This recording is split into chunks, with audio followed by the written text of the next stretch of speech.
Hey, welcome to another video. If you like the content, don't forget to hit like, subscribe, and the notification bell. Today I want to talk about why Porsche is so overrated. Firstly, I actually don't think that they are overrated. But apparently everyone in the car industry thinks that Porsche are just overrated cars because they're too perfect apparently. What to me is probably the craziest statement I've ever heard about a car ever. I love the fact that every time I hear people talk about Porsches, they say that they're too easy to drive and they basically just drive themselves. Since when is driving a car that gives you confidence to drive it more spiritedly than any other vehicle on the road, and they can do it safely, making a car boring? I've only ever driven a 911 and been the passenger princess in a 911 Turbo S.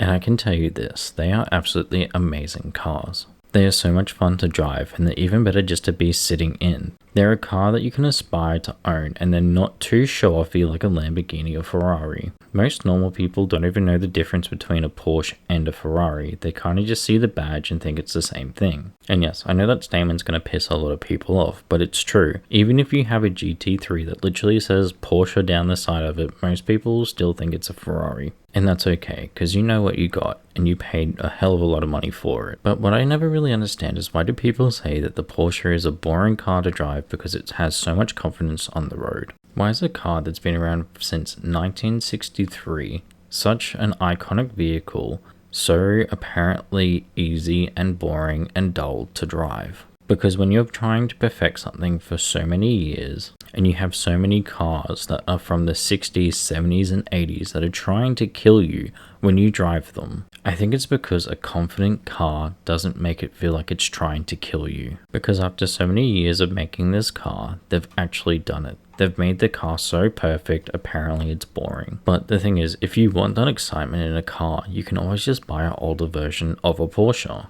If you really want to have some fun, you can always buy the first editions of the 911 Turbo S's, otherwise known as the Widowmakers. This was the year of 1995. I was just born, and well, apparently the greatest car to ever exist came out that wanted to kill people. Probably has to be the most iconic Porsche in all of history.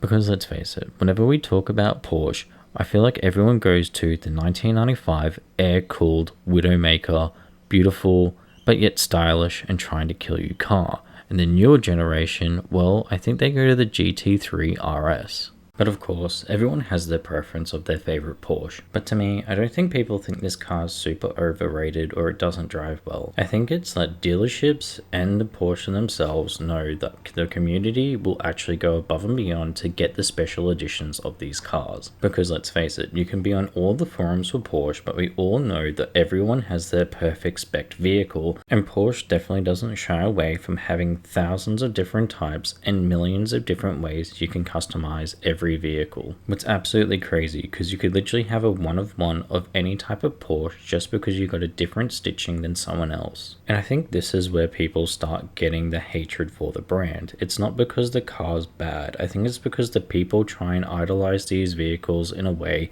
that really is a little bit of unrealistic expectations put towards this vehicle. Because there's people that buy these vehicles because they're just getting into a new sports car and they think that Porsche is the best one to get into. And then there's people that buy these cars because they go, if I get this spec and I build it just right, then it should be worth more when I want to sell it. I feel like most people can agree that in these types of classes of cars, new money goes to Lamborghini, old money goes to Ferrari and Porsche. Because let's face it, Porsche and Ferrari are both held at a higher pedigree, and also most people that buy these vehicles are buying them as investments. What in my eyes isn't a bad thing, because they're still holding on to, well, history. They aren't driving the vehicle, what is upsetting, but people are still looking after the vehicles and not just keeping them in barns and hoping that they appreciate. They're more keeping them in barns, looking after them and maintaining them still, just not putting miles on the clock.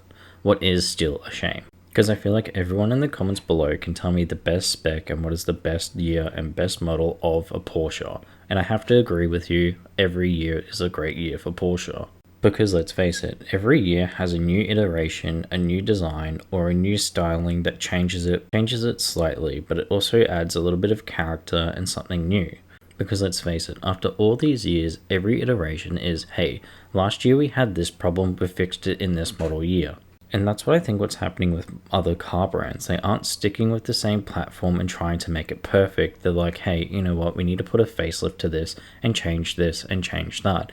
But most of the time, it just doesn't change for the better. It only changes for the worst. That's where I think Porsche gets its pedigree. The pedigree of it needs to be perfection.